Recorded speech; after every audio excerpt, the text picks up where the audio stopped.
OVNIs no Amazonas, pequeno documentário de fatos e relatos de aparições de luzes e seres.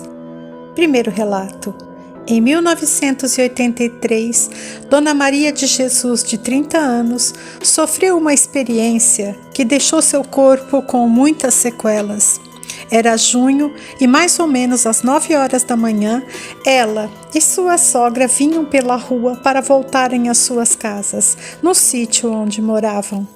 Cada uma se dirigiu à sua casa e quando Dona Maria chegava perto de uma árvore, avistou um homem louro, com uns 2 metros de altura, olhos verdes, seus cabelos eram longos, lisos e usava um macacão verde de um material parecido plástico. Este homem se dirigiu a ela e falou umas palavras, mas ela não entendeu nada.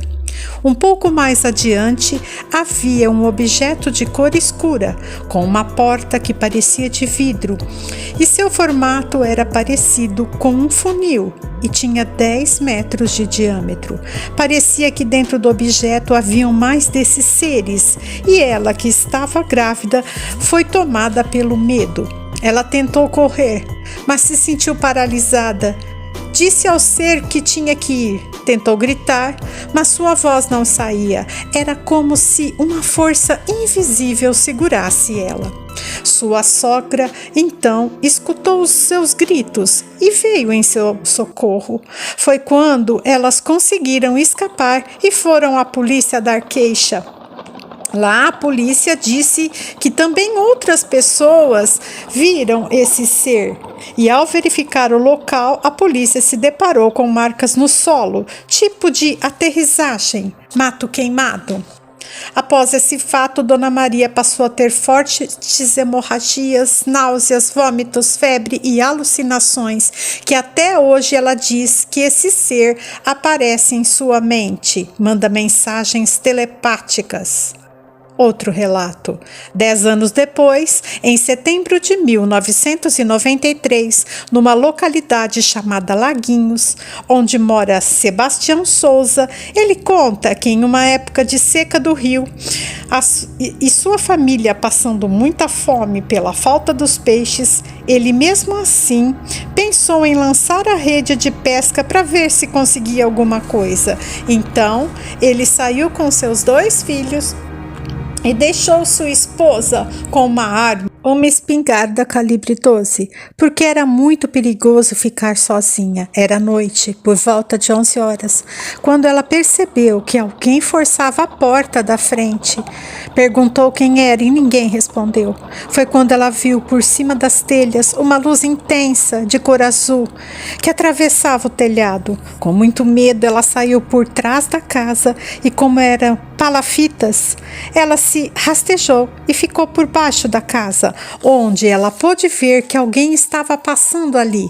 Então, com muito medo, atirou, atingindo na altura próxima do estômago a criatura. Então, aquela luz voltou e a atingiu em sua perna e também no braço esquerdo, deixando uma espécie de queimadura. Ela conseguiu retornar para dentro da casa e notou que alguém socorria o ser que estava ferido e que não parecia humano. A luz, então, sumiu. Com o disparo, Sebastião volta correndo para casa e, ao chegar perto da porta, entra em desespero porque havia sangue por todo o chão. Quando ele entrou em casa, viu que a esposa estava apenas com escoriações e que o sangue não era dela.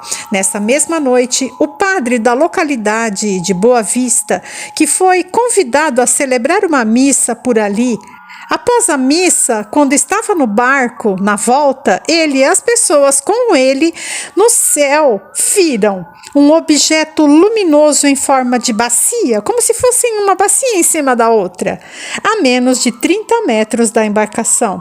O objeto não fazia ruído, só emitia luzes e depois saiu em alta velocidade. O caso da Fazenda Picanso. Durante décadas, esse caso até hoje não foi decifrado como um fenômeno paranormal ou mesmo ufológico. Esses relatos foram baseados nas pesquisas do portal Fenômeno e do ufólogo da época, Manuel Gilson Mitoso. Essa fazenda ou sítio fica na BR-174, que passa por Manaus. E na época, a propriedade tinha 60 hectares, com criação de gados, cavalos, e os relatos são contados pelo ex-dono das terras, Raimundo Picanso, filho, que sempre morou nessa região. Ele é produtor rural, jornalista e especialista em editoria rural e agrônomo, portanto, uma pessoa muito esclarecida. Ele conta que por 20 anos muitos fenômenos aconteciam na fazenda, mesmo antes dele comprá-la. Ele não imaginava o que iria acontecer. Antes de alguns pesquisadores e ufólogos irem até lá, os fenômenos eram dados como sobrenaturais, espíritos, porque as pessoas viam seres durante a noite que pareciam pessoas que apareciam e desapareciam. Eles então achavam que eram fantasmas, porque às vezes os pelos do corpo de quem estava na fazenda eram eriçados com arrepios e também estavam acostumados já a ouvirem zumbidos, os relógios paravam de funcionar e os aparelhos eletrônicos, como televisores, rádios, ficavam com chiados e interferências durante horas e horas. Com o passar do tempo, começaram a perceber que os fenômenos eram de fora da Terra. Quem conta um relato é o ex-dono da fazenda, que em festas de final de ano, quando todos iam se recolher, um objeto ou ser muito estranho foi visto no céu. Era um humanoide, parecido com um grande morcego. Seria o Homem-Mariposa? Que voou bem baixo sobre uma das casas por uns segundos. Pouco antes desse ser aparecer, uma grande queda de energia houve na propriedade. Outro relato é de um objeto enorme, como se fossem duas bacias, que teria emergido de um lago próximo e subiu bem rápido.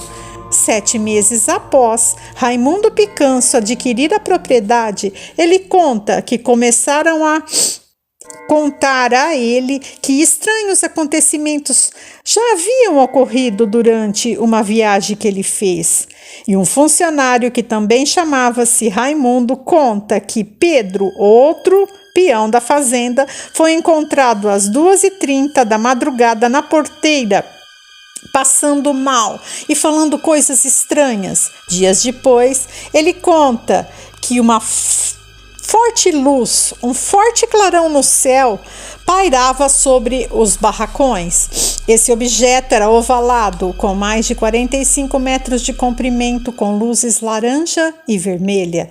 Em um momento, a luz ficou intensa e assustou os animais.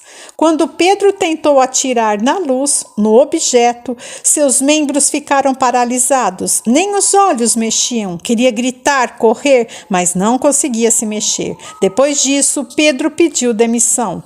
Um ano mais tarde, outro funcionário viu o mesmo objeto, que estava a 3 metros sobre as árvores, e conseguiu ver muito bem. Passado meses, essa luz voltou. E um funcionário entra gritando, desesperado, chamando por eles, pelos colegas, para verem a famosa luz descrita pelo Pedro. Essa foi a primeira vez que Raimundo viu a nave. Mas havia também luzes menores ao redor da nave e 8 pessoas relataram que viram de perto o ocorrido. Aí viram que não se tratava de mentiras. Ele entrou em contato com o CONAR, mas não deram a importância ao caso. Foram meio arrogantes e nem ligaram. Raimundo, então, convidou repórteres e pesquisadores para fazerem vigílias no local. Por volta das 23 horas, pequenas luzes vermelhas apareceram no céu. Manuel Gilson, mitoso, o ufólogo que trouxe à tona muitos desses relatos de Manaus, convocou fotógrafos e analistas do solo, mas não havia nada. Até John Mackey, de Harvard, e a doutora Gilda Moura estiveram no local, e alguns militares numa das noites de vigília, sendo que um dos militares saltou da cadeira com os braços totalmente arrepiados e dores terríveis no corpo. Logo após isso, um enxame enorme de vagalumes invadiu a região da fazenda, mas não era natural naquela região e principalmente naquela época. Logo em seguida, um grande objeto em forma de cone de luz iluminou tudo. Todos os aparelhos eletrônicos pararam de funcionar. Na última noite de vigília, mais um grande objeto apareceu no céu. Algum tempo depois, animais apareceram mutilados com marcas no pescoço, cortes cirúrgicos na boca, órgãos sexuais totalmente mutilados e sem sangue. Os animais mudaram o comportamento, ficaram muito assustados. Em abril de 96, Raimundo diz que ao viajar pela rodovia Torquato Tapajós, teve um lapso de tempo e apareceu 10 quilômetros à frente, sem se lembrar de nada. Quando se deu conta, estava no centro de Manaus. No dia seguinte, sentiu dor nos ossos, dor de cabeça, febre, frio, fraqueza. Foi então fazer exames e não foi descoberto nada. Foi aí que ele passou por uma regressão, onde ele se via dentro de uma nave que parecia um submarino. Estava embaixo d'água e viu uma senhora loura de olhos azuis e roupas antigas. E lá haviam outras pessoas, como ele. Hoje, Raimundo não mora mais lá na Fazenda Picanço, mas os objetos continuam a aparecer em Manaus. E você, o que achou? Se você gostou, se inscreva no canal, curta, compartilhe e até a próxima.